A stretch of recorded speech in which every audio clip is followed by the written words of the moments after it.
జీవితంలో పెద్ద పెద్ద పోరాటాలు వచ్చినప్పుడు అనిపిస్తుంది ఎవరికో వెళ్ళబోయేది నా దారిలో వచ్చిందేమో అనిపిస్తుంది. నాకు అంత తట్టుకునే శక్తి లేదు కదా, నేను అంత బలవంతురాలని కాదు, అంత బలవంతుడని కాదు. I'm least expecting this situation.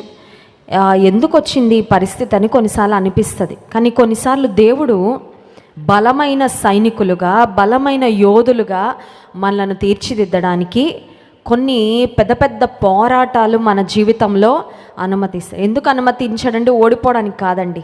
అలాంటి పెద్ద పెద్ద పోరాటాల్లో నిలదొక్కుకోగలిగిన, దేవుని మీద ఆధారపడి జయం పొందినప్పుడు మనకు వచ్చే కాన్ఫిడెన్స్, మనం పొందుకునే బలము మామూలుగా ఉండదు.